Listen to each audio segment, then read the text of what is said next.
Nancy Pelosi and other politicians on the Ground Zero mosque controversy. But tonight, we want to hear directly from you, the American people, on the issue, which is why pollster, our friend Frank Luntz, is here in studio with a very special focus group. And Mr. Luntz, good to see you.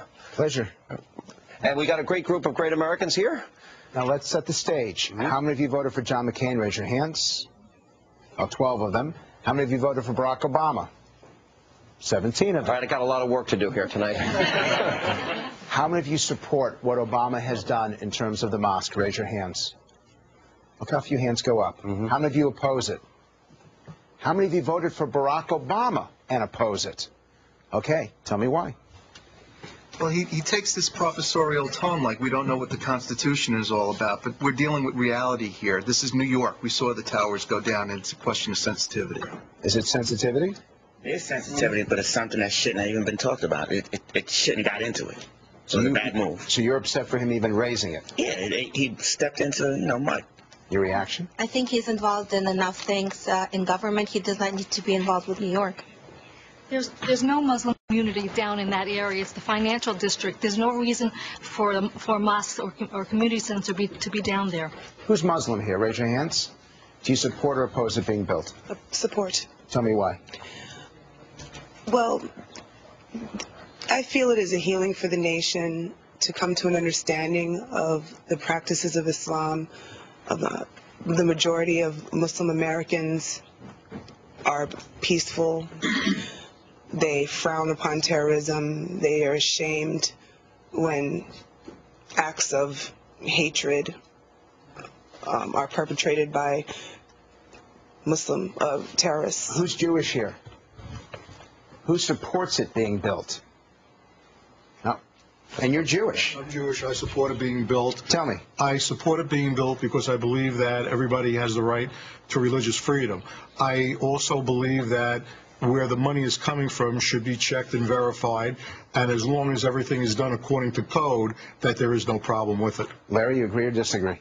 I disagree. I think that no matter where this attack occurred, if it occurred in Davenport, Iowa, there's a certain amount of post-traumatic stress disorder that occurs, and there's a stressor with the mosque being made right where this attack occurred, and people need to heal. So we don't need to put stressors while people heal. Okay, you're saying people healing. How many of you lost someone, you knew someone who died on 9/11? Raise your hands. Wow. How many of you lost a family member on 9/11? You lost a family member. Who'd you lose? My Uncle Winston. And do you see this as an issue of healing or an issue of division? I think it's an issue of division because people that may have been healing and getting over it just slightly, it's going to be thrown back in their face again. Right, right. She lost a love member, but you do support. Who did you lose in? I lost a cousin. Yeah. Along with a variety of friends, and I have family members who lost friends and loved ones. I want to now move a little bit into the area of the imam who's spearheading this, guys. He wants America, he said in his book, to be more Sharia compliant. Most of you aware of Sharia law? Okay, so we understand what Sharia is. He would not condemn the terror group Hamas.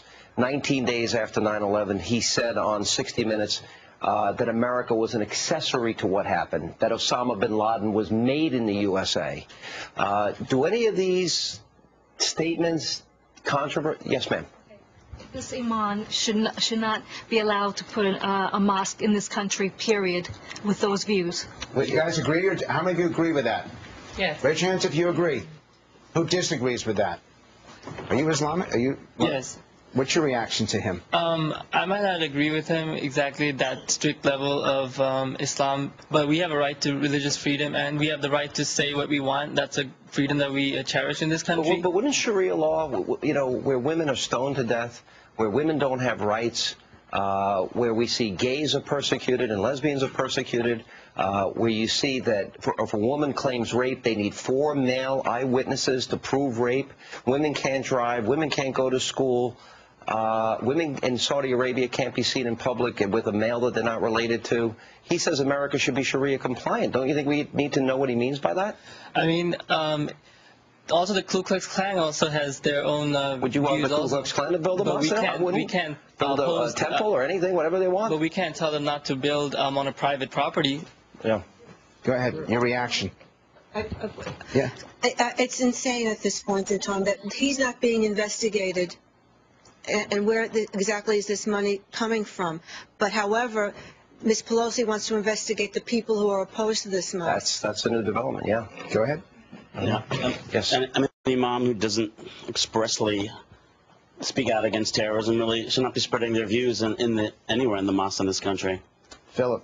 Sean, Frank, the question is, what do you do with the mosque that already exists there for the past 20 years? They get grandfathered in. There is a mosque there that's 2 blocks away on Lawrence Street from Ground Zero. Well, the thing I want to have resolved is, number one, where's the funding come? Because we also learned today that they would accept money from Iran, they would accept money from Saudi Arabia. That's very disconcerting to me, number one. And I also think we need to vet out who this imam is, what his views are. Is this put up as some sort of symbol of triumph over the United States and the Western world?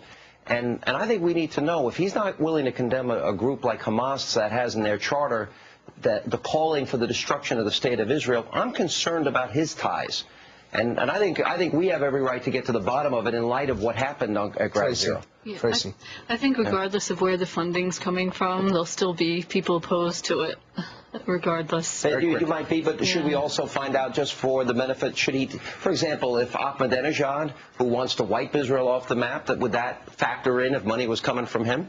Yeah, I think it would make a difference if we knew specifically, but I think regardless, even if it is legitimate money, there'll still be opposition. All right, we gotta take a break. We gotta end it right there. But thank you all, by the way. Thank you for your very strong, smart opinions. And I have 17 of you I have to work on. So I have a couple of years before 2012, but we have plenty more Hannity coming up straight ahead.